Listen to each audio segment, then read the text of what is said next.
February 1994. Start. Mr. Chairman, I am in a difficult position because all the honorable members have appreciated the steps taken by the government in regard to the Pay Commission's report. At the outset, I would like to pay a tribute to the chairman and other members of the commission. The problem was difficult not only with reference to the finances also. I am glad that the commission has found a solution which has given satisfaction to everybody. With regard to the teachers, it was pointed out that there were certain deficiencies which had to be made up immediately. I think that something should be left to my successor to do. We feel that we will be successful in implementing our plans only if we have well-equipped and well-trained teachers. We have just made a beginning, and I hope the future finance and education ministers will, in the light of this fact, go on improving the conditions of employment of teachers. As far as this year is concerned, in spite of the additional liability in the current year, I am not coming up with any proposal for further taxation. There is one point on which I have to lay stress. After all, we should understand why it has become necessary to raise the emoluments of the government servants. It is not that they wanted to have a higher standard of life. Their real wages have been decreasing because of the increase in prices. So it has become necessary to give the increased emoluments to our employees. But if the same state of affairs continues and if the prices go on increasing, all people will suffer. In the circumstances, some control is necessary with reference to essential commodities.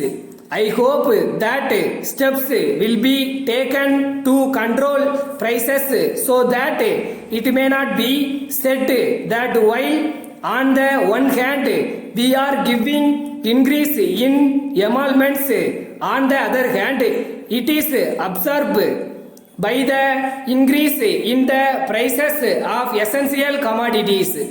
The welfare of our employees really depends upon the control of the prices.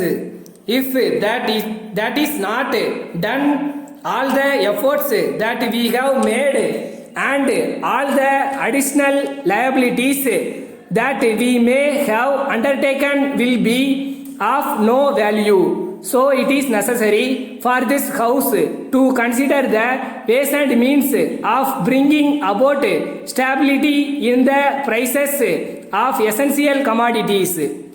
I am sure that when we discuss the draft 5-year plan, judgments will be made in this regard. Now, I have great faith in our young man. Today, my own feeling is that they are discharging their responsibilities in a much better way.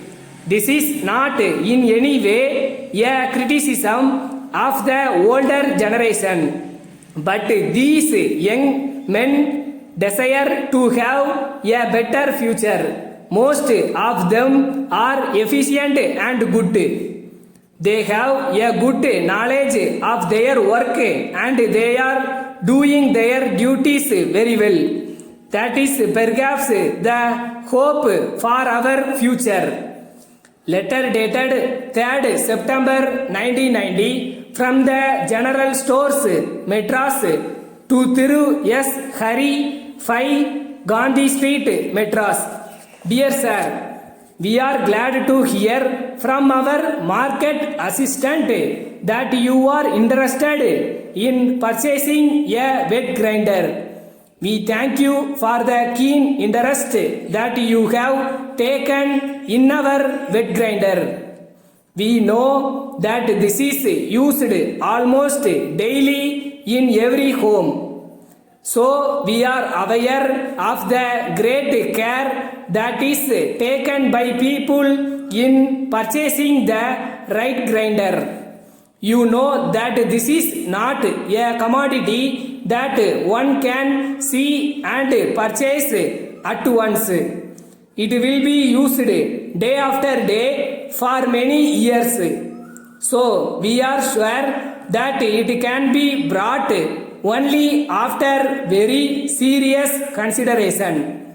In view of this, we are prepared to give a free demonstration at the residence of the customers on request. If you inform us when it will be convenient for you, our sales staff will call on you and give a free demonstration.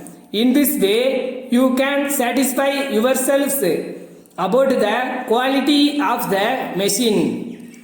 At the same time, it will give us an opportunity to show why you should choose our wet grinder. Yours faithfully.